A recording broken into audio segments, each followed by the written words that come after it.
What's good, everybody?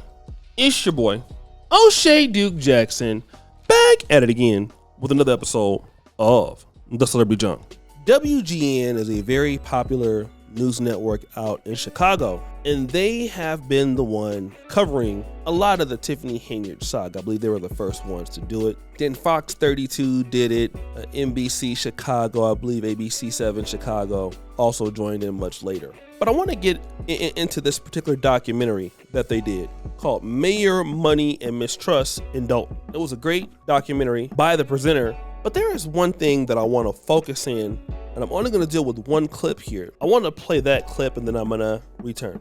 Records show township officials spent more than $67,000 on trips to Portland, Austin, Atlanta, and New York City.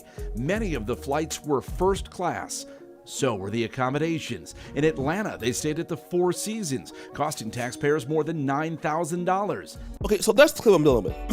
The $67,000 that was spent by either her and her staff going to places like Atlanta, I know there was Selma, Alabama, other places like that. I'm focusing on that. Austin, Texas, Portland, New York City. Now, she said these were economic development trips. In other words, I'm going to these places to try and find business. Now, we ain't even talking about the Las Vegas trip where all these alleged situations happened with Andrew Holmes. We're not even dealing with that. The taxpayers. Now, remember, Dolton is a very poor city, less than $25,000 per person. Working class, very poor suburb, not a lot of resources in the city. Okay? Yet the taxpayers are paying this money. So, the question is, was she lying about this? Her former chief of staff talks about a situation where you had an eligible investor wanting to come to the city of Dolton, okay? But what was the outcome when that man came into Dolton? So, one business owner, is it okay to say the name? Business owner, is it okay to say the name? Okay, so Rucker Holden was bringing a cigar lounge to Dolton. Okay, so just so happened, Kiana works for him in his other businesses. But because she don't like Kiana, Trustee Belcher, she's not gonna give Rucker what he want. In fact, she told him, if you don't get your in order, I'm not giving you what you want.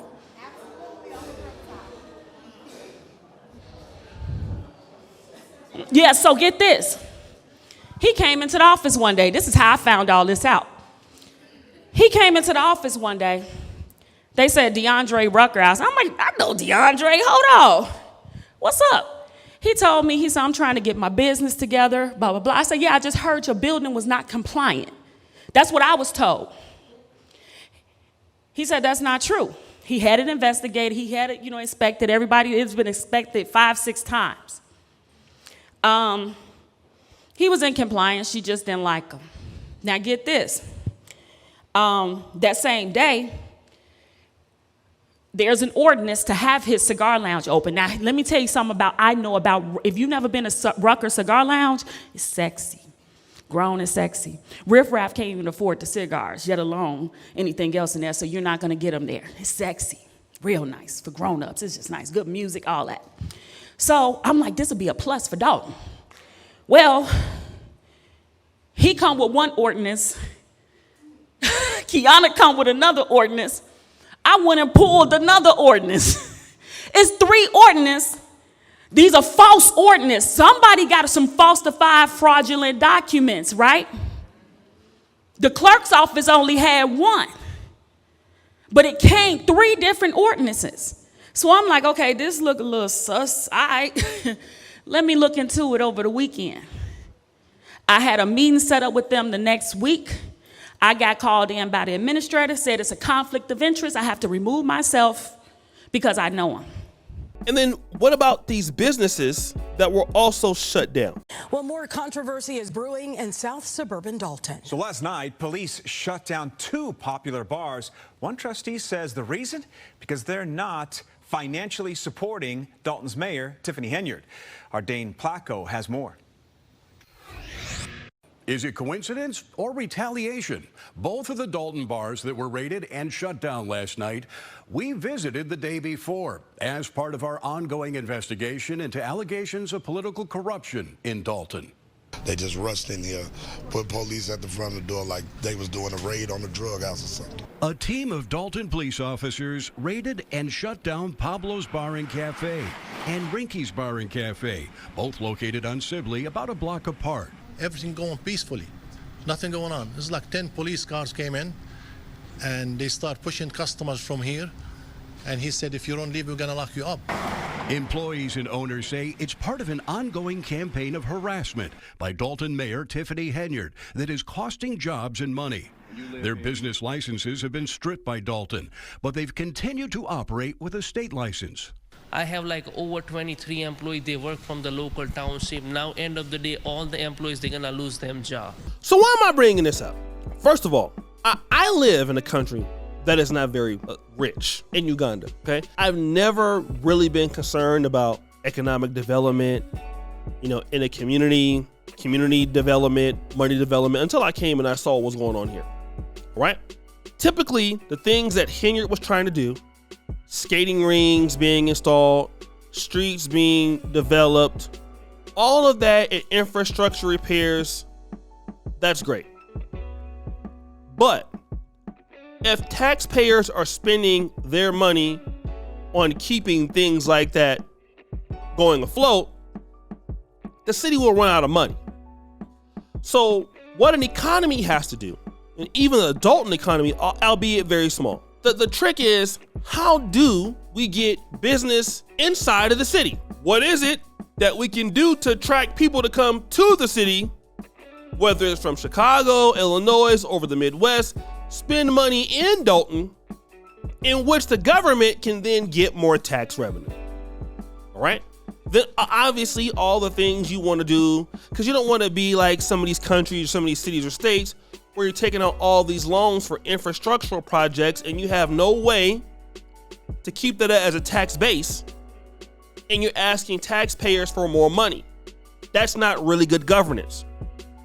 The government has to be able to fund itself by either things it produces or things that people are buying, right? So the best situation for Tiffany Henyard at that point, as the mayor, would have been looking at, all right, who are the Midwest businesses here that are interested in investing in Dolton? All she had to do was go right across Chicago. Now remember, Chicago had a very similar problem with businesses leaving the city. Lori Lightfoot is going to be blamed for Walmart leaving Chicago and Boeing leaving Chicago. So a lot of big businesses were leaving the Chicago area anyway, which entailed it could have affected Dolton. But goddamn it, I just can't believe that you need to go to Portland, Austin, Atlanta, and New York at the taxpayer's expense looking for a new business when you are shutting businesses down that pay taxes to the government because you don't like them, or you're deterring people who would spend money in the city because you don't like them. And this all comes back to a bad decision. I'm gonna keep coming back to this. How in the was she even recommended to run for mayor? These guys had to have seen the Section 8 situation that she had. I'm gonna go back and play it again. She was a terrible Section 8 landlord. This was a woman, okay? When Riley Rogers, listen what he's about to say. I'm gonna play this clip. It's terrible. Let's check it out. Mold, water leaks. Nearly 3 months ago, we first exposed serious problems in a South suburban rental home owned by a Dolton Village trustee. Since then, the renter says it's only gotten worse. CBS 2 political investigator Dana Kozloff has also learned that trustee is pocketing tens of thousands of your tax dollars for a house that's now unlivable. You need to get your clothes out for school. Jacqueline Smith and her 2 children called this hotel room home for almost a month. Ever since the Dolton house they were renting from village trustee Tiffany Henyard was slapped with this. A big red sign that I cannot live there because it's unlivable. Unlivable mostly because of mold. All mold. Even growing on the bottom of the shoes is mold. Mold that Smith's landlord, trustee Henyard, pledged to immediately clean up after we first reported on the problem in August. And that's where it started. Smith says workers came and painted. The house even passed a village inspection. Issues abated, notes Inspector Brian Thigpen in this September report, except they weren't. It's horrible. Enter activist David Lowry, who called Dolton directly. Suddenly, the house deemed livable on September 3rd became unfit for occupancy on October 15th. Lowry's theory? The trustee used her power and influence. We caught up with Henyard before last week's board meeting. I want to talk to you about that house on Dearborn. Can we do that? My attorney's right here, so if you got any questions, I have legal counsel. Talk to my attorney. So you want me to talk to your attorney and not you? You can't tell me how that house failed an inspection in October when it just passed it beforehand? If you have any questions, talk to my attorney. So we did. The inspection process is within control of the village, not of the trustee. She has been instructed by the village attorney to be treated just like any other property owner. Dolton's attorney says the house's inspection history is under investigation.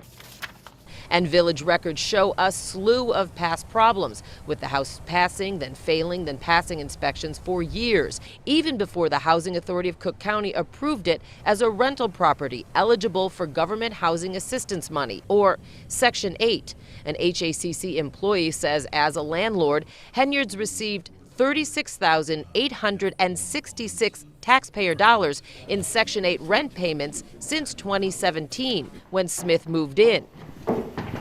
Money that kept coming even after this foreclosure notice was filed against the house last year. We're staying in a hotel, so. All the while, Dolton taxpayers even helped foot the bill to keep Smith's family off the streets. He thought that, the village should be compassionate. She had nowhere to go. She had children. What we thought was to actually bill Trustee Henyard. She was committing damn near Section 8 fraud as a trustee, then defaulted on the house after collecting $36,000. How did any of the trustees miss this?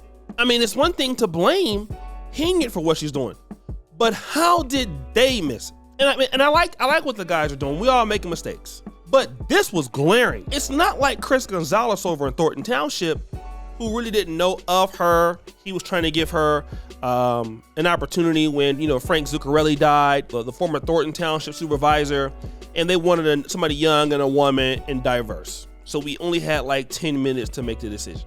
These guys knew she was there for 8 years. So now we got to go back to what is the decision making of the trustees to the future, because they should want to know what economic development means as a community, as a village or a city. What person is dedicated to that and who has shown evidence of that? And 7 or 8 years is enough to know somebody is not serious. So they knew. All of this that we are seeing now, they're not dummies. They had to have a clue as to what was going on, okay? This was not like shocking information as I've looked into this over the past 6-7 months, and I've dug into stories, there is no way they could not have seen this coming. Either they thought they were special, and she was going to treat them differently than others and actually change her ways because she was the mayor, or they just didn't care. It has to be one or the other. And it seems like the only guy that had any whiff of what was going to come to pass was Edward Steve, and by that time, and he ran on a different ticket, it was too late. What about the others? So guys, what do you think? It's your boy, Shady Jackson, back at it again with another episode of The Celebrity Drunk. Producer for all you, just heard the bell. We're out.